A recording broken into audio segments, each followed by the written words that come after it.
Manhã Cidade Política. Apoio Sismuc Regional e blog do Mário Flávio. A política de A a Z. Mário Flávio já está aqui ao meu lado na bancada. Mário, a gente fala hoje sobre o início para valer da campanha, né? Foi ontem, muitos eventos espalhados pelo estado. E a gente vai contar com a ajuda do analista político da Mídia 7 Comunicação Estratégica, Bruno Trigueiro, que está aqui por telefone, direto da capital pernambucana. Bom dia, Bruno, seja bem-vindo aqui à Rádio Cidade. É uma satisfação poder contar aí com o seu conhecimento nessa área. Bom dia.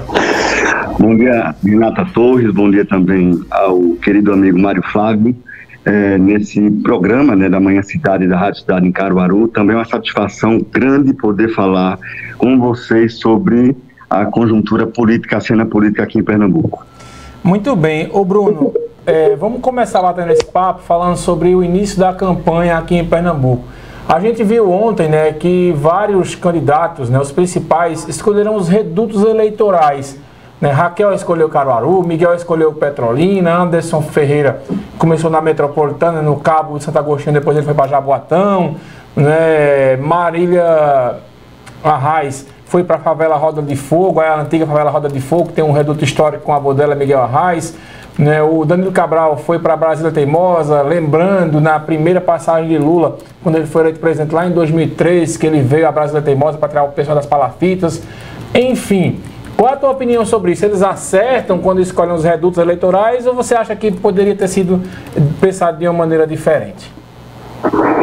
É verdade, Mário Flávio. É uma decisão acertada das estratégias de comunicação da campanha eleitoral majoritária dos candidatos aqui em Pernambuco, porque faz jus ao que eu classifico como a etiqueta do voto territorializado, ou seja, quem é forte numa região parte daquele ambiente.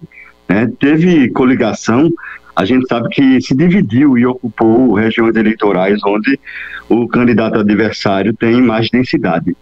Houve também, nesse bojo da partida, né, da largada da campanha eleitoral, muito simbolismo, eu percebi, né, algum simbolismo retórico e discursivo nas respectivas plataformas ideológicas dos candidatos. Teve de tudo um pouco, ou seja, os postulantes buscaram evidenciar essa identidade popular para mostrar alcance nos redutos eleitorais e também olhando, claro, o nicho dos concorrentes. Os 5 principais candidatos, Mário Flávio e Renata Torres, eles selecionaram a dedo esse ponto de partida para fazer a sua jornada eleitoral. A gente vê Marília, por exemplo, do Solidariedade, que encabeça a coligação Pernambuco na veia. Ela fez uma caminhada na comunidade da Roda de Fogo, que fica aqui no bairro dos Torrões, na zona oeste do Recife. E esse ponto de partida de Marília virou uma espécie de rito de sufrágio, né? Porque ela começa por lá, porque, segundo ela, aquele ambiente foi palco de vitórias anteriores. Marília afirmou que o avô dela, Miguel Arraes, que foi ex-governador aqui em Pernambuco, também se consagrou dando início nas suas andanças, tendo aquela comunidade como ponto de partida.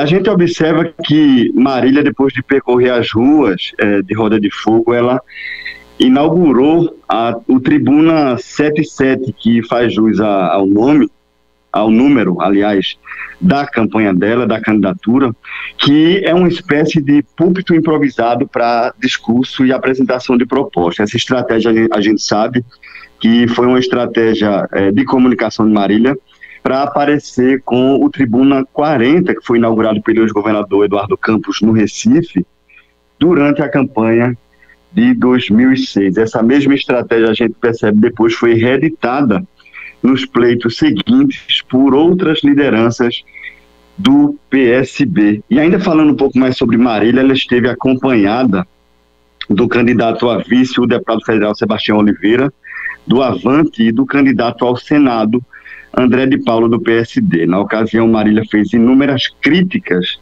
ao governo de Pernambuco. Ela se queixou de aspectos como insegurança e problemas com a infraestrutura e o saneamento. Marília disse que está comprometida em botar para funcionar as obras que estão paralisadas. A gente lembra que Marília tem sido identificada, Mário Flávio e Renata Torres, em todas as pesquisas, nos mais distintos naipes, como a líder, né, na pesquisa quantitativa das intenções de votos aqui em Pernambuco.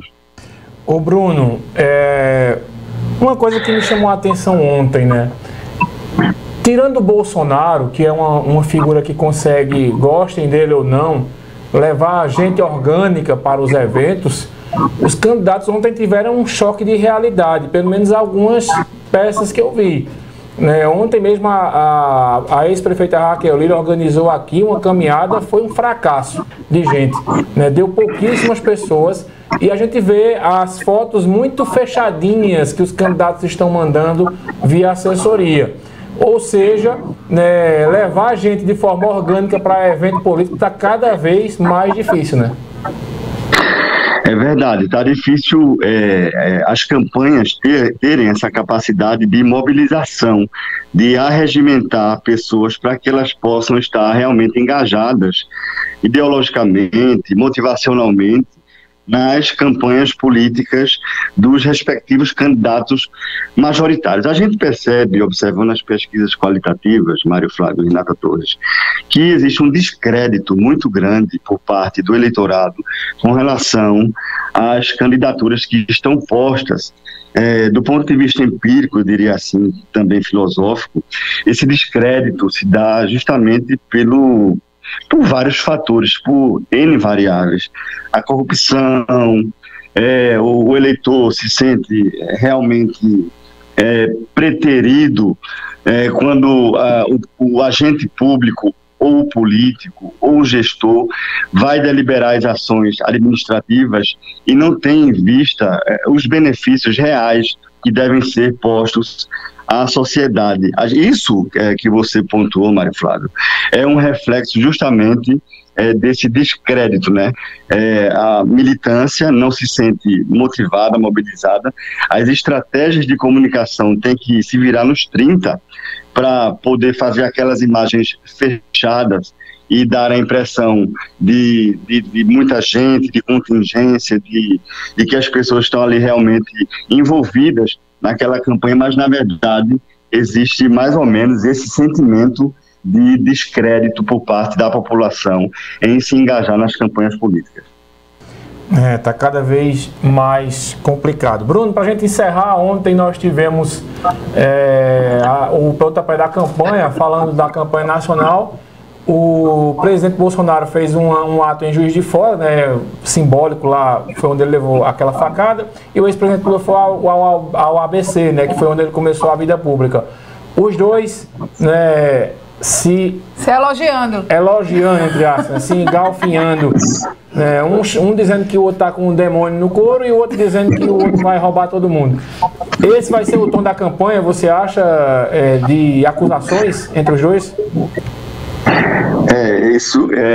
Existe uma tendência, realmente são palavras, são adjetivos grotescos, né, de ataques pessoais para descredibilizar em nível hard, né, a imagem do candidato e desprestigiar junto ao eleitorado.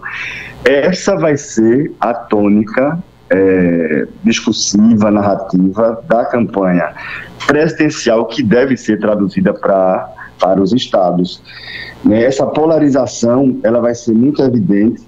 Existe um receio muito grande para que essa polarização ela se traduza de fato no comportamento do eleitor antes das eleições, no período de campanha e durante antes da eleição propriamente dita, em outubro, e durante a campanha, para que esse eleitor não tenha um comportamento que a gente classifica em ciência política como o Estado robesiano, de todos contra todos. E essa não deve ser a tônica e o conceito do que é o princípio democrático de direito. A gente percebe que, ao que parece, falta bom senso aos candidatos na briga e no jogo de conquista pelo poder em alinhavar de uma forma inconsequente um discurso que não tem medida ao ponto de que o eleitorado se sinta imbuído em representar e reproduzir essa carga de violência que começa no discurso e na narrativa. Eu confesso que gera uma certa preocupação, porque a gente tem parentes, a gente tem filhos, a gente tem amigos, a gente tem a sociedade como um todo, a comunidade, as cidades, que devem celebrar a democracia sem trazer a campanha para um nível tão rasteiro. Depois não tem que se queixar que houve um comportamento inconsequente por parte do eleitorado em decorrência de uma campanha tão acirrada que está se formando logo no início. A gente percebe que não foram os melhores adjetivos não, né? Como foi demônio no couro e a ladroagem. É um negócio que a gente fica realmente, Renata, estarrecido. É verdade. Bruno, obrigado, viu? Até uma próxima oportunidade. Esperamos contar sempre com você aqui para a gente estar batendo um papo semanal. Vem aqui nos visitar, Bruno. Eu agradeço, Renata Torres, meu amigo Mário Flávio. Caruaru é a minha casa, fora da minha casa. Eu amo Caruaru. É a cidade que aí moram meus parentes, tios, tias, primos. É uma cidade que eu tenho muito carinho. Tenho muito carinho também por todos vocês. Um grande abraço, amigo. Bom dia a todos. Muito bem. Um abraço. Esse foi o Bruno Trigueiro, analista político da Mídia 7 Comunicação Estratégia, né? Falando aí sobre esse primeiro dia de campanha e os elogios, né? Sempre muito simpáticos e gentis entre Lula e Bolsonaro. 10h21, WhatsApp Cidade.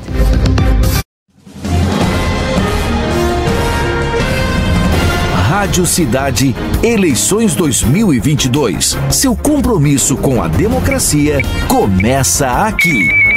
Apoio Casa Nova Construção, sempre comprometida em atender bem e oferecer os melhores produtos. Em Caruaru, Santa Cruz e Surubim. Sismuc Regional, na luta pela valorização do servidor público do Agreste. HI, locações e terraplanagem, nas eleições 2022. Vai e volte tranquilo, viaje com transporte da Coletivo Turismo.